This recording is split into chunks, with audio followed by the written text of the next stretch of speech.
A paz do Senhor Jesus Cristo a todos, graça e paz, da parte de Deus Pai, nosso Senhor Jesus Cristo. Hoje eu venho trazer uma mensagem, que através dela você possa entender mais um pouco, que também possa edificar a sua vida, amém?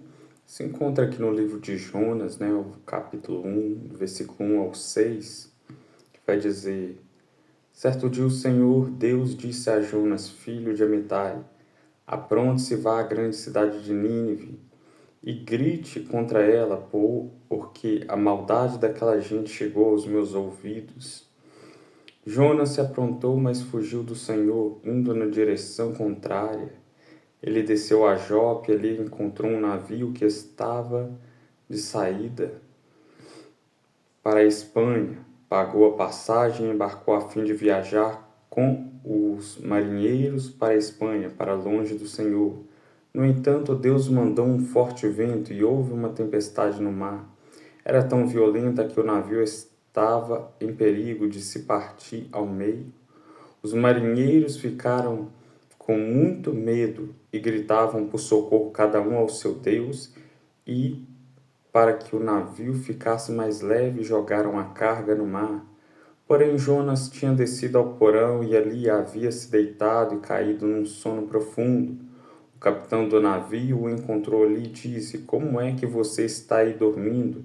Levante-se e peça socorro ao seu Deus. Pode ser que ele tenha pena de nós e não deixe a gente morrer. Amém? Então, irmãos, no início, partindo dessa palavra, assim como é descrito, Deus pede o profeta para ir anunciar uma palavra de arrependimento a uma cidade. E naquele momento ele foge, da presença do Senhor, de levar ou fazer aquilo que o Senhor tinha falado para ele fazer. Mas aqui no capítulo 4, vai dizer que Deus manda um vento, para que ali a pessoa voltasse para a presença dele. Só que o problema é, irmãos, no texto também fala que quanto mais passava-se ali o tempo, aquele vento se transformou numa tempestade. Uma tempestade tão violenta que estava ali prestes a destruir o navio. No capítulo 11 vai dizer: a tempestade piorava cada vez mais, de modo que os marinheiros perguntaram a Jonas: que devemos fazer com você para que o mar se acalme? Então a tempestade estava tão violenta que o barco iria se despedaçar. E podemos fazer também uma comparação também no livro de lá em Gênesis, porque Noé, diferente de Jonas, Noé seguia a Deus, era obediente, e ali, mesmo com uma chuva durando 40 dias, 40 noites, um dilúvio que cobriu toda a terra, mas a barca onde Noé estava, que Deus a selou, não teve danos, não teve o princípio de também querer se despedaçar, porque até então o que Deus guarda, nada vai acontecer. Mas aqui, continuando, também nos fala sobre os marinheiros que pediam socorro aos seus próprios deuses.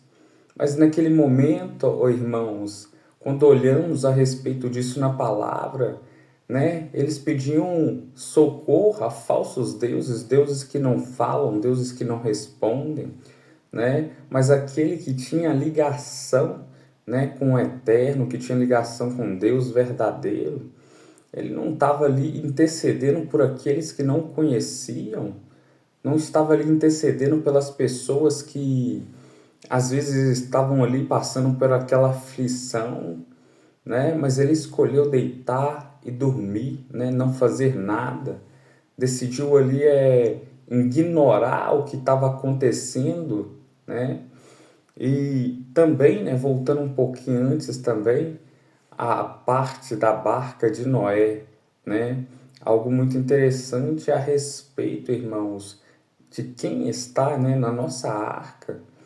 porque tem passagens na palavra que nos fala que por causa de uma pessoa, né, Deus teve misericórdia das demais e as demais também foram salvas. Como, por exemplo, Noé. Noé, por causa da sua devoção a Deus, a mulher e os filhos foram salvos. Mas ali na palavra diz que quem foi devoto, quem, né, estava andando com Deus era Noé. Não eram os filhos nem a esposa, mas Noé foi obediente através da vida de Noé, né? Os outros foram alcançados.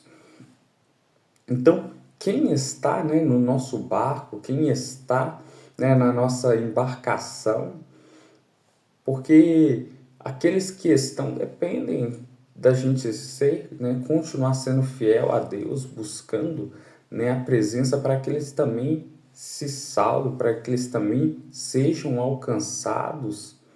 Creio que em 1 Reis, né, fala de um homem, né, que os homens de Deus falaram com ele para ele mostrar o caminho de uma cidade, senão eles iriam matá-lo. E aquele homem vai, mostra o caminho ao povo de Deus ali para eles entrarem, né, destruírem aquela cidade. E ali, né, diz, né, os homens prometeram que ia deixar somente ele vivo, mas ao findar, né, que ele cumpriu ali, né, guiou o povo, diz que ele e a família, né, foram poupados. Então, às vezes a decisão, a escolha de permanecer, de continuar fiel, de continuar buscando, também alcançará, né? Outros da sua família também alcançarão, né? Tem a promessa da qual, né, o profeta disse lá na frente: crê no Senhor Jesus e será salvo tu e a tua casa, né? Então tem, né, esse período da decisão, né? A decisão de permanecer, a decisão de estar na presença, de buscar, né? Alguns podem dizer: ah, mas você não vai salvar ninguém, né? Deus que vai salvar, é pela misericórdia, é pela graça de Deus. Mas a decisão de você ser fiel, de ser verdadeiro, continuar buscando a presença de Deus, né, fará com que a tua família também seja, né, alcançada. Amém? E aqui, né, continuando, cadê? Né? Então, naquele período onde todo mundo aflito, muitos aflitos clamando, né, e não receberiam resposta, mas né, Jonas decidiu, né, dormir em meio àquele processo. Quando vemos no capítulo 2 que ele fala que, ó Deus, na minha aflição, né, clamei por socorro e tu me respondeu. Do fundo do mundo dos mortos, gritei pedindo socorro e tu ouviste a minha voz. Irmãos, né, o certo é que Deus, assim como está na palavra, Ele quer que todos se salvem. Para que isso aconteça, tem que ter a intercessão. Devemos interceder por aqueles que ainda não foram alcançados, aqueles que, assim como esses homens, né, clamavam a falsos deuses, porque até então não conheciam um Deus verdadeiro. Mas aqueles que estão na presença, esse vídeo talvez seja para dizer: não durma, mas busque a presença do Senhor, busque a face do Senhor, interceda, né, pelos outros, para que eles também venham alcançar a paz, para que o navio deles não venha se quebrar, né? Outra coisa é, né, irmãos, por mais difícil que possa ser, né, as aflições e as demais coisas, né, posso dizer que quando eu vim, né, desde o início da caminhada, teve muitas coisas, aflições, lutas, não foi só bonança. Muitas coisas que eu queria não deram certo, outras não aconteceram, né? Mas eu creio que Deus sempre está no controle de todas as coisas, nos guiando. Mas algo muito importante, é algo que é maravilhoso, é a presença do Senhor, independente das coisas, né, acontecendo ou não, né? Mas a gente busca, a gente crê e tem fé que vão acontecer, porque o Senhor, né, que prometeu, o Senhor que começou a boa obra, Ele é fiel para terminar.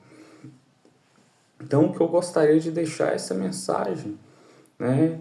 Quanto mais tempo se passa daquilo que o Senhor pediu, né, para que a pessoa fizesse, ela não fez, né? Aquilo que era algo simples, como um vento, se transforma em uma tempestade, irmãos. Mas o que não podemos fazer é ignorar. Lá em Ageu, Deus fala com o povo, né, que ele mandava pestes, mandava, né, retinha a chuva, o orvalho, né, fazia com que a terra ficasse seca. E ele falava, analise, né, os vossos caminhos, o que tem acontecido, porque Deus em todo momento, às vezes, está mandando sinais, está operando, para que a pessoa se volte para Ele, né, para que volte a ter uma comunhão, ter né, um diálogo, seja na oração, seja na leitura da palavra, né? E assim, que essa palavra possa ter falado ao seu coração, né? Que o Senhor possa continuar te abençoando. Se em algum momento, né, tiver alguma pergunta ou algo que eu possa ajudar, peço que deixe um comentário. Amém? Que assim o Senhor possa continuar te guardando e te fortalecendo a cada dia. Fica com Deus.